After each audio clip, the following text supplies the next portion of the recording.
자, 우리 옆에 있는 분들에게 인사합시다. 당신은 하나님의 형상입니다. 하나님의 형상대로 사십시오. 예. 오늘 여러분들의 삶을 기대합니다. 네, 하나님의 형상대로 사십시오. 예. 어제 우리가 또 인사했던 것처럼 여러분의 입이 또 여러분의 손과 발이 하나님의 영광을 드러낼 거죠. 네, 오늘도 드러낼 거죠. 어제는 드러냈어요? 왜 대답이 끊겨요? 왜? 어제는 드러냈습니까? 네, 네. 한 3번 물어보니까 나오네요. 조금 껄쩍증근한 게 있나 보죠? 오늘은 더 잘 드러내기 바랍니다. 네, 어제 조금 부족한 부분이 있었다면, 또 실패한 부분이 있었다면 이제 오늘 깨달으면 되잖아요. 오늘 깨닫고 오늘 그렇게 드러내면 됩니다. 오늘 다시 한번 여러분에게 기회를 주신 거예요. 그러니까 여러분이 하루하루를 살아갈 때 어떻게 이해를 하면 되냐면, 하나님께서 한 번 더 나한테 기회를 주셨다, 이렇게 이해하면 됩니다. 하나님은 악한 자를 심판하시는 분이세요. 근데 하나님께서 나를 살려두셨어요. 내가 죽지 않고 이렇게 살아있다라고 하는 것은 나에게 순종할 기회가 더 있구나, 이렇게 여러분 이해를 하고 그렇게 살면 되는 거예요. 그죠? 그러니까 여러분이 살면서 정말 조심해야 되는 마귀의 공격 중에 하나가 뭐냐면 자책하는 거예요. 죄책감에 눌려 있는 거. 자, 이거를 회개라고 착각하면 안 됩니다. 자, 우리는 슈브에 대해서 이미 배웠죠? 예. 죄책감에 눌려가지고 주저앉아 있는 것은 슈브가 아니에요. 물론 슈브 가운데 그런 모습이 잠깐 필요합니다. 왜냐하면 내가 죄인인 것을, 내가 잘못했다고 하는 것을 내가 정말 온 마음을 다해서 인정해야 되기 때문에, 그렇죠? 예, 인정해야 되기 때문에 나의 감정으로, 나의 생각으로 그렇게 쏟아내는 시간들은 필요해요. 근데 주저앉아만 있어. 그냥 주저앉아서 울기만 해요. 자, 이것은 슈브예요, 슈브가 아니에요? 자, 이건 오히려 악한 마귀의 덫에 걸려든 게 돼버리는 거예요. 여러분, 죄책감에 또한 자책감에 눌려있지 마세요. 우리 예수 그리스도께서는 우리를 모든 죄책에서 구원하셨습니다. 주님께로 달려가는 자, 주님께로 피하는 자에게 너는 죄 없다 하십니다. 아멘. 이 담대한 믿음이 여러분에게 있어야 돼요. 죄에 대한 가벼운 마음을 가질 건 아니에요. 왜냐? 예수님께서 그 죄 때문에 오셔서 피 흘리셨기 때문에 우리는 그 예수님의 십자가의 보혈의 공로를 우리가 헛되이 여겨서는 안 됩니다. 그래서 죄를 무겁게 여겨야 되지만, 그러나 그 죄를 이기신, 그 죄를 사하신 예수님의 십자가의 보혈의 능력을 우리가 더욱 의지를 해야 되는 거예요. 그래서 우리가 죄사함 받았다면 우리가 해야 될 건 뭐예요? 주저앉아 있는 게 아니라 어떻게 해야 됩니까? 일어나서. 그렇다면 주님께서 나에게 원하시는 게 뭐냐? 그래, 이제부터는 내가 정말 하나님 말씀대로 순종하며 살아야지. 나를 쳐서 복종시키면서 내가 이거 하기 싫지만 해야 되겠고, 또한 이거 하고 싶지만 하지 말아야 되겠고, 이렇게, 아시겠죠? 그렇게 하면서 죄와 싸우는 삶을 내가 선택하는 거예요. 자, 이 삶이 오늘 여러분에게 있기를 축복합니다. 있기를 축복합니다. 자, 어제 여러분이 붙잡혀 있었던 것이 있다면 그렇기 때문에 오늘은 예수님의 십자가의 보혈을 의지하여 한 걸음 더 나아가면 되는 거예요. 예, 한 걸음만 더 나아갈 수 있어도 어제보다는 성공한 삶이 됩니다. 아시겠죠? 근데 우리는 성령의 능력을 힘입어서 우리가 앞으로 나아가고자 하면 성령님은 겨우 한 걸음 이기게 하시는 분이 아니시더라고요. 물론 처음에는 한 걸음, 두 걸음, 마치 어린아이가 걸음마 배우는 것처럼 그렇게 걷게 하시지만, 마침내 성령님의 뜻은 어디에 있느냐? 여러분, 우리가 평생을 걸음마 하면서 살면 되겠어요? 그것이 여러분의 부모님의 뜻이었겠습니까? 아니잖아요. 그죠? 여러분이 뛰고 달리고 점프하고, 그죠? 성령님도 여러분이 그렇게 달려가는 자가 되기를 원하세요. 아멘. 자, 여러분이 오늘 한 걸음 한 걸음 걸어갈지라도 마침내 성령님의 양육하심 가운데서는 여러분이 뛰는 자가 될 줄을 믿습니다. 자, 그런 소망 가운데 여러분들이 오늘 여러분에게 주어지는 모든 삶을 기쁨으로 그렇게 감당할 수 있는 여러분들의 삶이 되기를 축복해요. 자, 이번 주간 우리가 와이히의 말씀을 나누고 있습니다. 그죠? 근데 야곱이 죽음을 앞두고 있어요. 죽음을 앞두고서 그의 자녀들에게 축복합니다. 그리고 오늘 말씀에 어떤 부분이 나오냐면, 이제 요셉이 자기의 아들 누가 있어요? 므낫세와 에프라임을 야곱 앞으로 데리고 온 거예요. 축복해 달라고. 근데 이 히브리 전통에는 뭐가 있냐면 히브리적인 관점에서는 왼손보다는 오른손이 더 힘이 강해요. 그래서 진짜 강력한 하나님의 권능, 하나님의 능력의 팔은 이 오른손에 있습니다. 그래서 오른손이 더 큰 축복이 있어요. 그래서 두 아들을 축복할 때에 요셉이 바랬던 건 뭐냐면 나의 큰아들, 나의 장자, 누구예요? 나의 유업을 이어받을 자 므낫세에게 야곱이 오른손을 올려주고, 그 다음에 둘째 아들 에프라임에게 왼손을 딱히 올려주고, 이렇게 축복하기를 원하면서 그렇게 앉힌 거야. 야곱의 오른손이 있는 쪽에 므낫세를 앉히고, 야곱의 왼손에 있는 쪽에 에프라임을 앉히고. 그러니까 그런 상황에서 야곱이 어떻게 하면 돼요? 그냥 자기 손을 그대로 이렇게 올려놓기만 하면 되는 거예요. 그죠? 그런 상황인데 야곱이 눈이 잘 보여요? 안 보여요? 지금 눈이 잘 안 보이는 상황임에도 불구하고 그걸 알아차렸어요. 알아차리고 뭐 어떻게 하냐? 자기의 손을 엇갈리게 놓는 거예요. 므낫세에게 자기의 왼손이 가게 하고 에프라임에게 자기의 오른손이 가게 하는 거예요. 이게 얼마나 불편해요. 그죠? 여러분, 이게 편해요? 이게 편해요? 이게 편하죠? 그잖아요. 이게 편하잖아. 근데 이렇게 하는, 그러니까 이것이 요셉이 볼 때 어떻게 보였냐? 48장 17절에 보니까 어떻게 써 있냐면 그것이 그의 눈에 어떻대요? 언짢았다. 근데 이거는 되게 완곡하게 표현을 한 거고, 원래 원어 그대로 하자면 요셉이 보기에 그것은 악한 것이었다, 이렇게 돼 있어요. 요셉은 이게 싫었던 거야. 요셉은 마음에 안 들었던 거예요. 아니, 아버지가 왜 이렇게 하시지?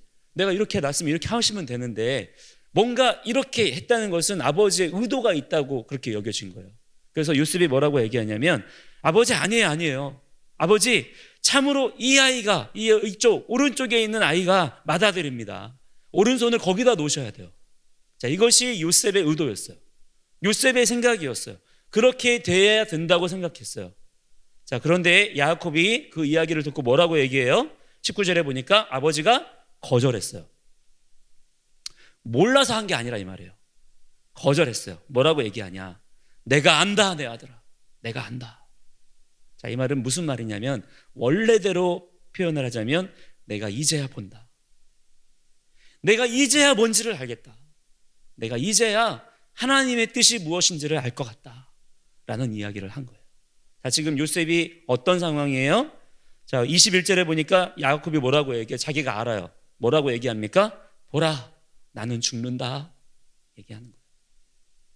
야곱은 지금 죽음의 문턱 앞에 있어요. 죽음을 앞두고 있는 거예요. 근데 이제 보이는 거예요. 야곱의 평생을 살아왔던 삶 동안에는 자기의 눈을 부릅뜨고 봐도 보이지 않던 것들이 있었어. 야곱은 여러분 얼마나 야망을 쫓아 살았던 사람이었어요. 야곱은 성공하려고 여러분 이를 뿌득뿌득 갈았던 사람이에요. 야곱처럼 치열하게 산 사람이 없어. 그런데 야곱이 지금이 죽을 때가 다 되어서야 뭐라고 얘기하는 거냐면, 내가 이제야 보인다. 내가 이제야 좀 알 것 같아, 라고 얘기하는 거예요. 그러면서 끝까지 야곱의 그 뜻을 관철시킵니다. 자기의 오른손을 에프라임에게, 왼손을 므낫세에게 얻는 거예요. 자, 여러분, 성경은 계속해서 둘째 아들을 향한 축복을 선포합니다. 아담의 두 아들 누가 있었죠? 카인과 아벨이 있었는데, 그죠? 근데 카인이 이어받았어요? 아벨이 이어받았어요? 아벨에게 예배자의 영성이 부어지고, 근데 아벨이 죽어버리자 그 아벨 대신해 주신 자가 누구예요? 셋을 주셨어요. 오히려 장자 카인은 뱀의 후손이 되었습니다. 아브라함의 첫째 아들은 누구였죠? 이슈마엘이었어요. 근데 이슈마엘이 아니라 여러분 둘째 아들 누구에게로 언약이 이어져요? 이츠학에게로 이어집니다. 자, 이츠학에게도 두 아들이 있었어요. 누구와 누구예요? 에사브와 야곱이 있었어요. 원래대로라면 에사브에게 축복이 가야 돼. 근데 하나님께서 그것을 틀어버리셨어요. 누구에게 갔어요? 둘째 아들 야곱에게 갔어요. 자, 이번엔 요셉에게로 이어졌어요. 자, 요셉이 생각할 때는 자기의 첫째 아들 므낫세에게로 흘러가야 될 것 같아요. 근데 하나님의 뜻은 아니라는 거예요. 어디로 흘러가는 거예요? 에프라임에게로 흘러간다는 거예요. 자, 이것은 무엇을 말하는 것이냐? 하나님은 첫째 아들을 미워하신다? 아무튼 첫째 아들은 싫다? 야곱이 얘기하죠. 아들아, 내가 안다. 그도 므낫세도 한 민족을 이루어 크게 될 거야. 야, 네가 너무 그렇게 걱정할 필요가 없어. 그러나 지금 너의 생각을 내려놓고 우리는 뭐를 바라봐야 된다는 거야? 하나님의 뜻을 우리가 따라가야 된다는 거야. 하나님의 뜻을. 뭐예요? 하나님의 뜻이 너의 동생을 통해서 더 크게 되어서 하나님의 뜻이 이루어지게 될 거야 라고 얘기하는 거예요. 자, 여러분, 성경은 둘째 아들을 통한 하나님의 구원의 역사를 말씀하고 있어요. 즉 뭐예요? 뭡니까 여러분? 첫째 아담은 실패했다는 거예요. 첫째 아담 실패했잖아요, 그죠? 그러나 하나님이 세우시는 둘째 아담을 통하여서 하나님의 구원의 역사가 완성될 거라는 거예요. 그 복음의 메시지를 이러한 언약의 계보, 톨레도트를 통해서 우리에게 가르쳐 주시는 거예요. 여러분, 이 구속사적인 은혜가 여러분들도 오늘 야곱처럼 깨달아지게 되기를 주의 이름으로 간절히 축복합니다. 자, 또 하나는 뭐가 있냐면, 구원의 역사라고 하는 것은 사람의 생각대로 된다, 안 된다? 안 된다는 거예요. 사람의 생각에 이렇게 되면 좋겠다, 이렇게 돼야 될 것 같다 라는 생각을 따라서 하나님이 가시는 게 아니라는 거예요. 하나님의 주권적인 계획과 섭리가 있다는 거예요. 하나님의 생각은요, 우리의 생각과 다르다 그랬어요. 자, 여러분, 그렇기 때문에 하나님의 생각과 우리의 생각이 딱 부딪혔어. 그럴 때가 많죠. 있잖아요, 여러분. 그죠? 나는 이거 하고 싶은데 꼭 하나님은 그런 건 하지 말래. 그래요, 안 그래요? 저는 많이 그래요. 저는 이거 하고 싶은데 하나님은 그거 하지 말래. 또 반대로 나는 정말 이거 하기 싫은데 하나님 그거 하래. 그럴 때가 있어요, 없어요? 앞으로 여러분 많을 거예요. 여러분이 정말 언약자손의 삶을 살다 보면 그런 일 많습니다. 왜 하나님은 항상 이렇게 하실까? 여러분, 그럴 때 우리는 기억해야 돼요. 하나님의 생각은 우리의 생각과 다르구나. 자, 그렇다면 여러분, 우리가 그때 해야 될 행동이 뭐예요? 자, 부딪혔어. 이렇게 부딪혔어. 하나님의 생각과 나의 생각이 딱 부딪혔어.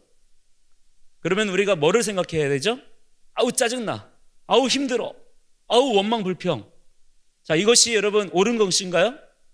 그럼 어떻게 해야 돼요? 내 생각이 틀렸구나. 하나님이 옳으신데 하나님이 지금 내 생각을 막으시는구나. 그럼 내가 바꿔야지.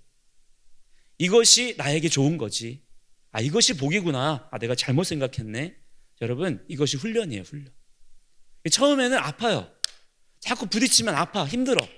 근데 여러분, 그때 우리가 나를 쳐서 복종시키면서 맞아, 하나님 뜻이 옳지. 솔직히 마음으로는 아파, 힘들지만 그러나 말씀 붙잡고 내가 내 생각을 꺾는 거예요. 근데 나중에 일이 진행되는 걸 보니까 어때요? 진짜 하나님 말씀이 맞아.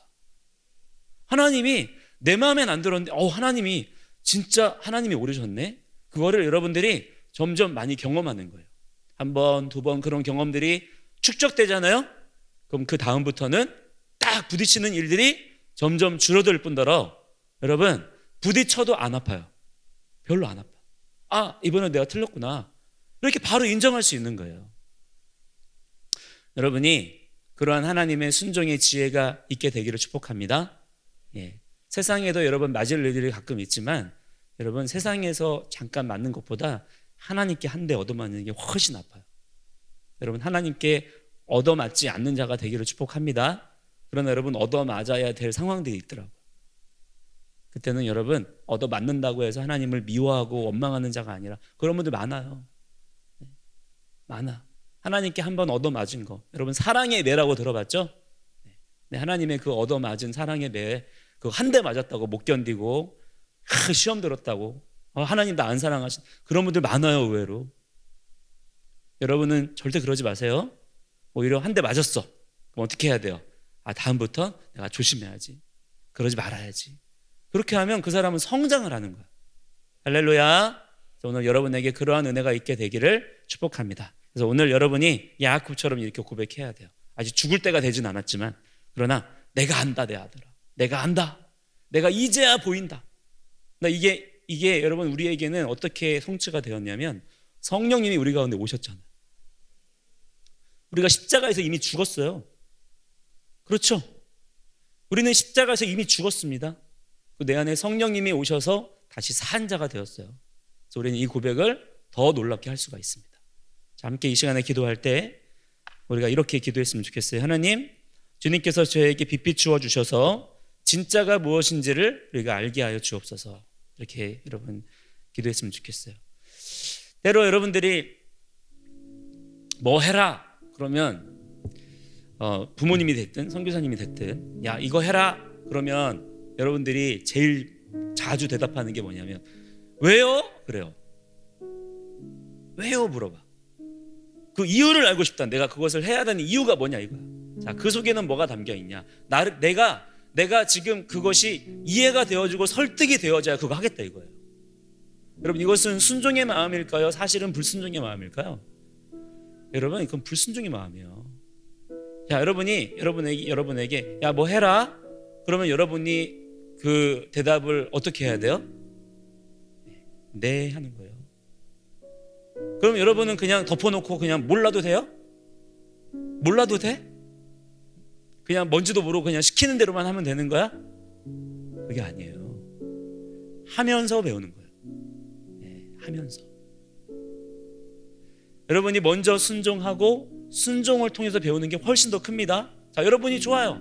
여러분이 왜요? 물어봐도 다 알려줬어. 그럼 순종을 더 잘할까? 아니요. 그러면 거기에 벌써 자기 생각이 들어가서 그걸 원하는 거야? 그러면 차라리 이렇게 하면 될 텐데? 자기 생각이 들어가서요 순종을 더 이상하게 해요. 이상하게 만들어 일을. 근데 여러분, 순종은 그냥 하는 거야. 예. 하는데 하면서 그 마음이 깨달아져. 이거 하라고 나에게 이걸 시키셨구나. 여러분, 지혜가 부어지는 거 경험하게 되는 거예요. 오늘 여러분 즉각 순종의 훈련을 여러분 잘 감당하기를 축복합니다. 이유는 여러분 다음에 물어봐요. 다 하고 난 다음에 여러분이 뭐 해라 먼저 해. 한 다음에 와서 근데 이거 저한테 시키신 이유가 뭐예요? 왜 시키셨어요? 저에게 뭘 가르쳐 주시려고 하신 거예요? 그렇게 물어보세요. 얼마나 그러면 그 사람이 이뻐요. 그렇죠? 여러분 그렇게 하시기 바랍니다. 자, 이 시간에 기도할 때 하나님 저에게 순종의 마음을 부어주옵소서, 지혜를 주옵소서, 하나님의 마음이 깨달아지게 하여 주옵소서. 주여 함께 부르고 기도합니다. 주님